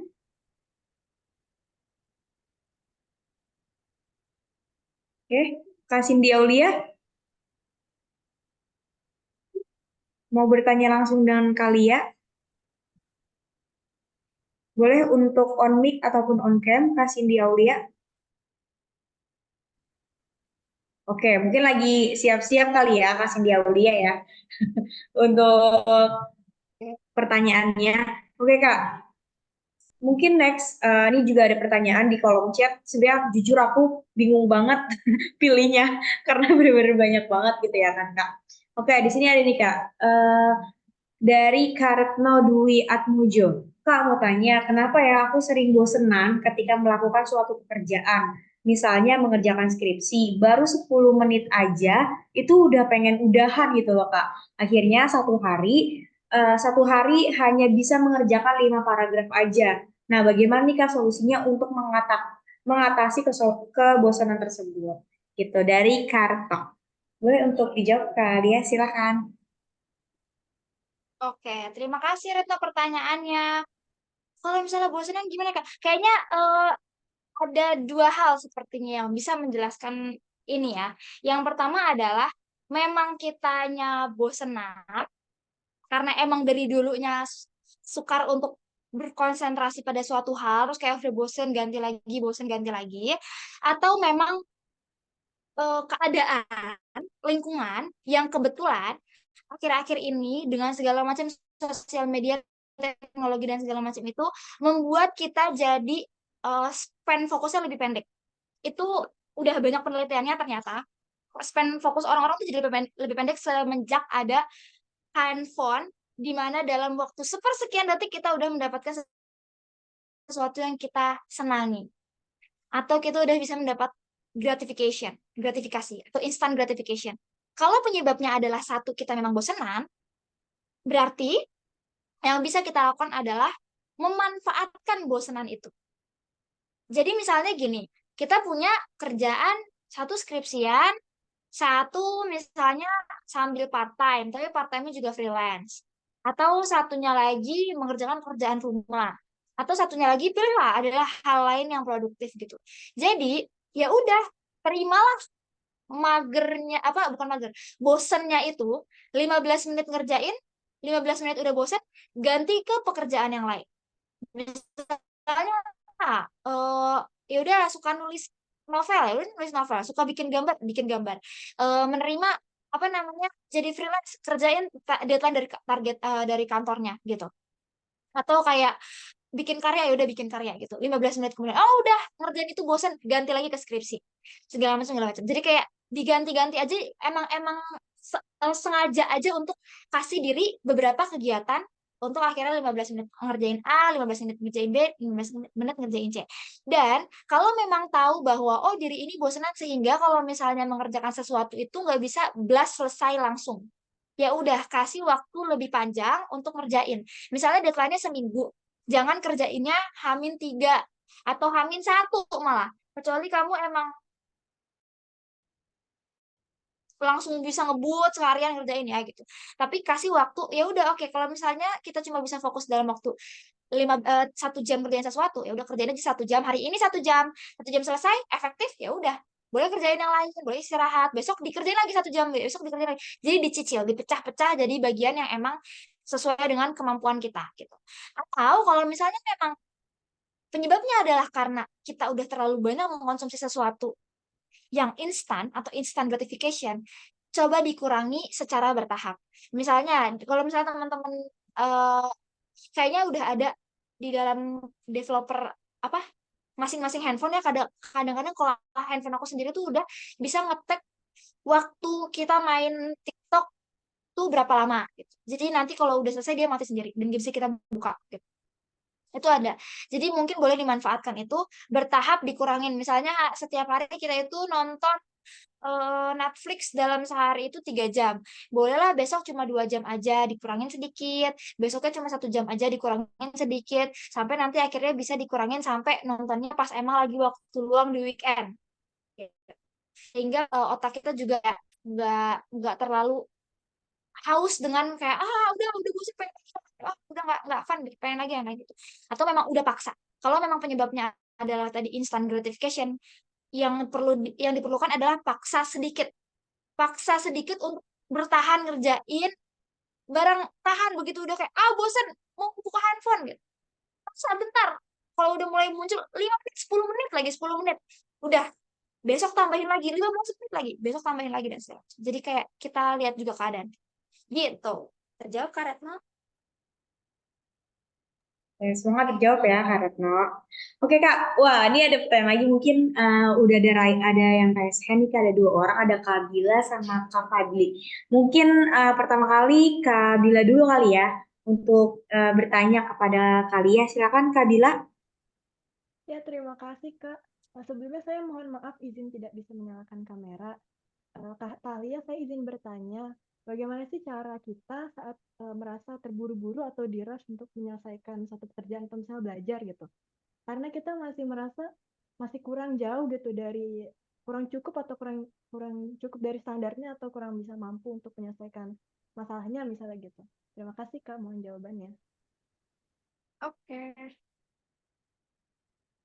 Oke, terima kasih Kak Bila atas pertanyaannya. Silakan kali ya untuk menjawab. Oke. Kalau misalnya kita kurang jauh, kurang cukup, kayaknya jadi kita terburu-buru dalam mengerjakan. Oke, perlu diidentifikasi dulu seberapa jauh sih emang jaraknya. Apa sih standarnya, apa sih indikatornya. Pada akhirnya kita harus ngerealistisin dulu nih, apa yang kita takutkan itu. Apakah itu memang cuma perasaan aja? Ah, kayaknya aku ketinggalan dari teman-teman. Itu beneran perasaan atau emang itu bisa diukur? Diukurnya dengan apa? Mungkin bisa dilihat dengan teman-teman tuh belajarnya udah sampai mana sih memang bukunya udah sampai mana bacaannya, halamannya udah sampai mana, jurnalnya udah berapa banyak dibaca, tugasnya apa aja yang udah selesai, dan apakah saya memang jauh kurang daripada itu? Apakah saya emang belum sampai di titik itu secara realistis gitu ya? Kalau misalnya memang iya, gitu, belajarlah, kasihlah diri strategi belajar. Bukan akhirnya belajarnya diburu-buru, dilahap semuanya karena ada perasaan khawatir, tapi kasih diri, oke, temuin dulu nih, senangnya belajar kayak gimana. Kalau emang saya senangnya belajar mencatat, belajarlah mencatat. Jadi mengejar ketertinggalan itu dengan strateginya masing-masing. Kayak eh, pokoknya dibalikin dibalikin ke diri sendiri tuh nyamannya seperti apa. Kayak gitu. Karena ketika kita belajarnya tuh atas dasar kekhawatiran, tadi buru-buru kan biasanya karena khawatir, ada rasa insecure dan segala macam. Artinya otak kita juga lagi dalam hal yang sebenarnya bisa jadi membantu kita untuk belajar emang menyerap ilmu dengan baik gitu. Tapi apakah penyerapan ilmunya jadi bermanfaat atau enggak, bermakna apa enggak? Kalau dari sains bilang kalau misalnya belajar itu yang bermakna, yang bermanfaat itu ketika otak lagi tenang, ketika kita lagi relax, ketika kita akhirnya happy mempelajari itu. Jadi temuin dulu cara belajar yang membuat happy, cara belajar yang membuat relax, cara belajar yang membuat kita tenang, itu seperti apa. Yang sebelumnya, jadi pertama itu identifikasi dulu kekurangannya di mana. Bagus, bagus banget bila kalau misalnya bila atau teman-teman di sini memahami kekurangan atau kelemahan diri dalam pembelajaran, boleh banget untuk dicek di bagian mana. Karena nggak mungkin semua aspek, Kak. Pasti ada aspek A bagus, aspek B nggak bagus. Matkul A bagus, matkul B nggak bagus gitu. Matkul A boleh dipertahankan, matkul B boleh ditingkatkan. Gimana cara meningkatkannya? Oh, saya suka belajar sama teman. Oke, kumpul sama peer tutor sebaya. Oh, saya belajarnya sukanya sama satu orang. Cari kakak kelas yang mau ngebantuin kita jadi mentor dan segala macam. Jadi kayak diidentifikasi dulu kelemahannya di bagian mana dan kemudian cari cara belajar yang paling menyenangkan sesuai dengan diri. Saya suka kalau misalnya ruangannya wangi, bikin wangi ruangannya. Saya suka kalau saya teh dulu sebelum belajar, bikin teh. Saya suka belajarnya justru di tempat ramai, kafe, perpus, pergi ke coworking space, kafe, perpus, dan segala macam yang membuat teman-teman nyaman. Kembali lagi ke sesuai kebutuhan, sesuai kemampuan, dan realistis dulu. Ya. Apa harus jelas dulu targetnya apa, kelemahannya apa yang mau dikejar, caranya bagaimana, itu kembali ke kenyamanan diri. Gitu Bila. Semoga terjawab ya. Oke, terima kasih. Itu pertanyaan. Oke, makasih Kak Bila. Oke, mungkin next Kak, karena banyak banget pertanyaannya gitu ya kan Kak. Ada lagi nih Kak dari Kak Fadli. Oke, silakan Kak Fadli untuk pertanyaannya pada kalian. Ya, baik Kak. Perkenalkan nama saya Muhammad Fadli. Izin bertanya, pendek aja pertanyaannya. Menurut Kakak, gimana sih cara menghadapi orang-orang yang gampang tersinggung karena stres bekerja? Nah, karena pengalaman pribadi, eh, kita tuh kadang nggak ngelakuin kesalahan, tapi malah disalah-salahin gitu. Gimana sih cara menghadapinya gitu? Terima kasih Kak.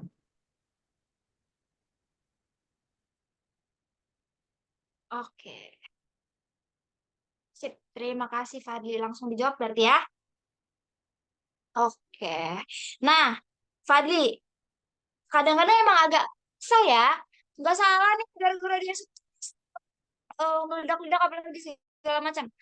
Pertama, sadari dulu ketika dia ngomong, misal konten apa yang dia ucapkan. Misalnya kontennya itu emang merendahkan kita, menghina kita, atau mengkritik kita cek itu benar apa enggak. Itu beneran kita salah apa enggak. Kalau kita enggak salah, gak usah dibalas dengan kata-kata, tapi ya udah tunjukin aja kalau enggak salah.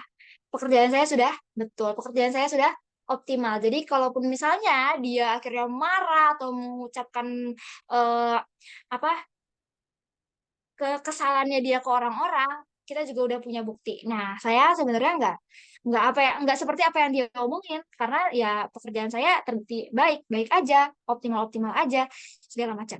Tapi kalau misalnya memang ternyata eh, ada benarnya gitu ya. Misalnya apa yang dia omongin sebenarnya mengkritik kita atau mengoreksi kita karena ada sesuatu yang perlu dikoreksi, boleh dong ya sesama rekan kerja mengoreksi gitu. Tapi caranya yang beda. Caranya yang karena dia lagi stres jadi meledak gitu. Caranya dengan marah-marah, intonasi tinggi, nada tinggi segala macam. Boleh dicek, diterima kontennya walaupun caranya tidak menyenangkan. Ketika nanti dia sudah reda emosinya, boleh dibilang sebenarnya gue sedikit sedih sih, gue sedikit marah sih, atau gue sedikit nggak suka sih lo marahin kayak gini gitu. Kita kasih tahu juga perasaan kita seperti apa. Gue terima kritiknya, tapi atau saya terima kritiknya, tapi saya tidak suka eh, dikoreksi dengan cara yang demikian. Saya rasa bisa dengan cara yang lebih lembut gitu. Kalau misalnya bisa kita konfrontasi orangnya. Tapi kalau misalnya itu ternyata atasan kita, ya udah bagaimana caranya untuk bisa apa namanya memperlihatkan dengan baik, dengan tetap santun, kayak baik Pak akan saya koreksi gitu ya, dengan kita jangan sampai nih kita nyerap energi negatifnya dia juga, tapi pasti bakalan keserap kan, pasti ikutan bakalan kesel juga. Ya udah, cari rilisan stres yang lain, misalnya kayak tadi tuh, oke, aduh sebel banget habis dimarahin sama dia, tapi ya jangan sampai gara-gara dia sebel gue jadi ikutan sebel, gue yang rugi, ya nggak? Kita yang rugi kan kalau misalnya kita dengan serta-merta kita baik-baik aja, mood kita bagus berangkat kantor, karena ada rekan kerja yang ngeselin, yang gara-gara dia stres dia jadi sensitif, kita jadi ikutan stres, kan kita yang rugi sebenarnya. Jadi kayak ya udah, kita terima, kita kelola dulu aja sendiri, karena sebenarnya responnya kan ada di kita. Kita emang nggak bisa nih mengelola atau apa namanya mengatur emosinya dia, mengatur stresnya dia, mengatur pendapatnya dia dan segala macam. Tapi kan yang bisa kita kelola kan diri kita sendiri. Kita carilah rilisan stres yang sehat, bisa dipakai tips-tips yang tadi udah diberikan, atau nanti mungkin cari di tempat lain, atau mungkin baca-baca di artikel-artikel yang lain rilis stres yang sehat seperti apa, atau mungkin pada saat ini Fadli udah punya nih strategi untuk menghilangkan untuk meredakan stres, untuk mengatur stres seperti apa, jadi begitu menghadapi hal yang demikian langsung dikeluarin jurus-jurus menghadapi stresnya gitu. Terjawab Fadli? Ya, terima kasih kamu menjawab. Oke, terima kasih juga Fadli. Oke. Oke, kita next kali ya Kak untuk pertanyaannya. Di sini ada Kak Revi ya. Kak Revi Sofia, boleh untuk bertanya Kak Revi? Oke, terima kasih. Selamat sore Kak Lia, Kak Jihan, dan teman-teman semuanya. Sebelumnya, perkenalkan nama saya Revi. Izin bertanya Kak, gimana sih kita dapat mencapai produktivitas yang tinggi gitu ya, tanpa terjerumus dalam budaya hasil yang berlebihan, yang sesuai diterapkan, khususnya bagi saya yang sebagai seorang mahasiswa gitu. Dan tadi kan disebutkan ada bab produktivitas gitu ya. Bisa dibilang saya tuh mahasiswa yang berangkat kuliah selesai langsung pulang gitu kan. Apakah hal tersebut bisa dikatakan saya ini tidak produktif? Dan menurut kakak, saran aja sih, apakah saya harus ikut organisasi biar saya lebih bisa produktif dan menambah relasi seperti itu? Terima kasih kak.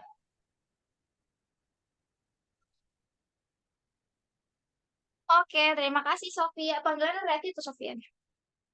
Revi Sofia. Suka-suka aja, Revi aja tapi. Revi. Oke, Bang. Soalnya Sofia nanti ponakan saya yang kepanggil. Ponakan aku namanya juga. Oke, Revi. Terima kasih. Produktivitas tinggi tanpa terjebak hustle culture. Balance. Kuncinya adalah keseimbangan, tapi keseimbangan memang susah ya, dicoba terus ya. Dengan apa tadi? Kita jelas sebenarnya target kita tuh sebenarnya apa sih? Apa sih yang pengen kita capai? Itunya kalau misalnya targetnya udah jelas, tujuannya sudah jelas, kemudian akhirnya kita kasih time bound tadi yang smartnya dipakai.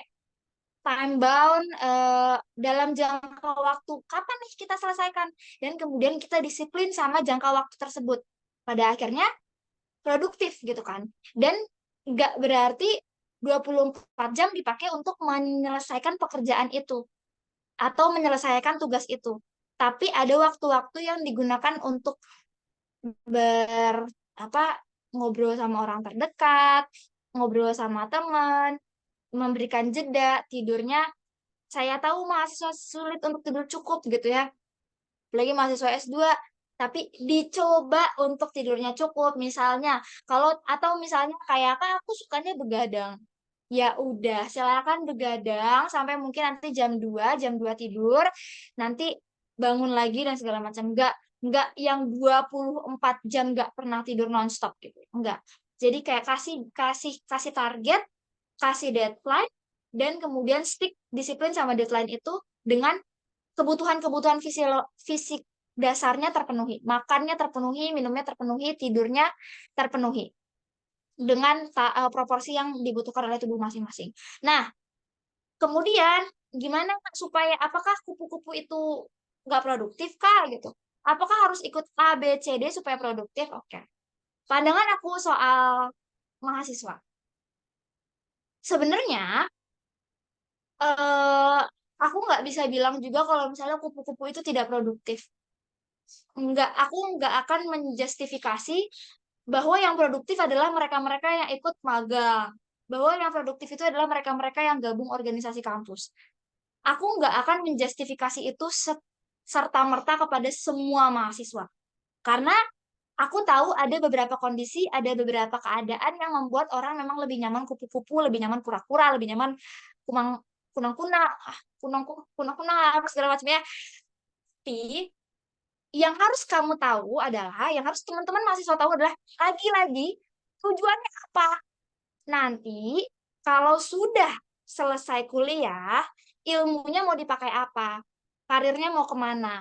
Untuk bisa mencapai ilmu, untuk bisa menggunakan ilmu itu dengan cara seperti itu, untuk bisa eh, bekerja atau bisa memiliki karir yang demikian, apa sih sebenarnya yang harus dilakukan?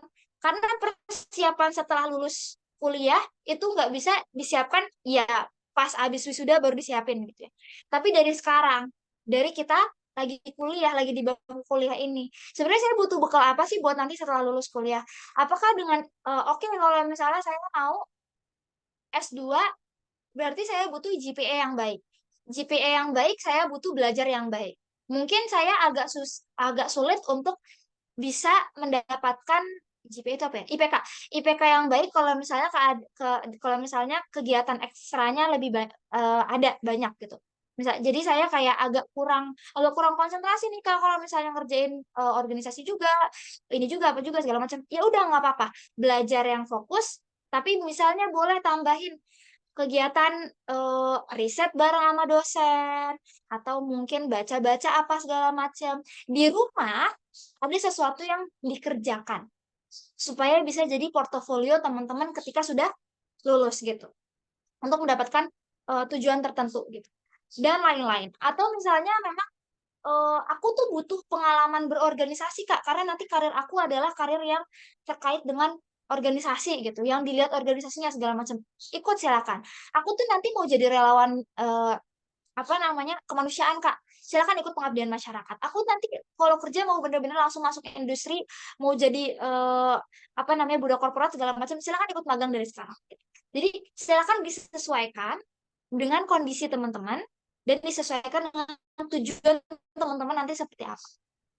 Dan ditarik lagi bekal apa yang diperlukan. Gitu. Jadi dipilihnya bukan kayak, karena semua orang kayak ikut organisasi, semua orang ikut ini. Enggak, tapi dipilihnya berdasarkan diri. Diri maunya apa, diri butuhnya apa, dikerjakanlah yang dibutuhkan sama oleh diri kita sendiri. Begitu. Oke. Luar biasa sekali ya jawaban dari kalian. Semoga terjawab ya Kak Revi Sofia. Iya, Oke, sudah terjawab. Terima eh, kasih banyak. oke, sama-sama. Oke, Kak Talia mungkin satu pertanyaan lagi kali ya Kak. Satu pertanyaan terakhir nih dari yang raise hand juga dari Kak Cindy Aulia. Boleh ya Kak ya satu pertanyaan lagi ya. Oke, silakan Kak Cindy Aulia untuk Oke, bertanya. oke Kak. Sebelumnya aku pengen tanya sama Kalia, gimana sih caranya Kakak menangani masalah yang ada di luar pekerjaan Kakak? Padahal kan kita tahu posisinya bekerja itu kan harus fokus kan. Sedangkan ketika kita ada masalah, pasti kita kayak kepikiran masalah itu, malah jadinya kita jadi ikutan stres. Itu aja sih Kak. Oke, terima kasih Cindy. Bener banget. Sering kok kayak gitu ya, lu ada masalah di kerjaan, dibawa ke rumah. Di rumah ada masalah, dibawa ke kantor. Di kantor ada, di kampus ada masalah, dibawa kemana? Praktik mindfulness. Disitulah kamu berada, disitulah peranmu. Jadi, salah satu poin dari mindfulness itu bukan cuma nafas, bukan cuma kita sadar kita lagi ada di mana, sekeliling kita apa dan segala macam.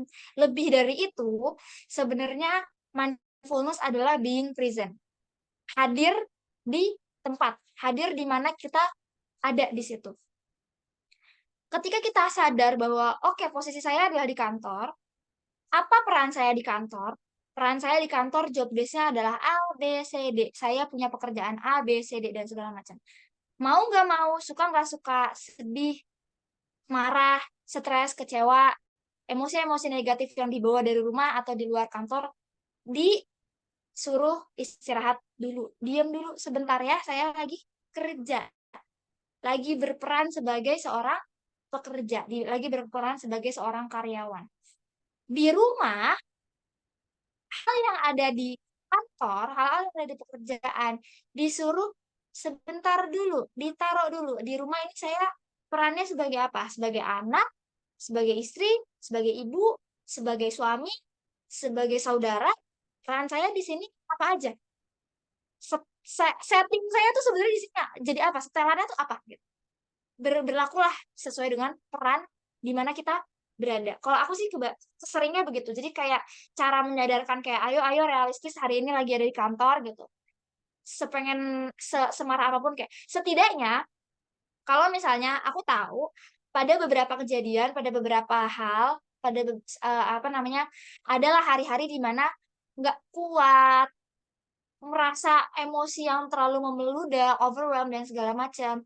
Nggak apa-apa, silahkan luapkan emosinya. Misalnya mau nggak mau kan nggak bisa apa nggak bisa tiba-tiba langsung pulang dan kayak gitu kan.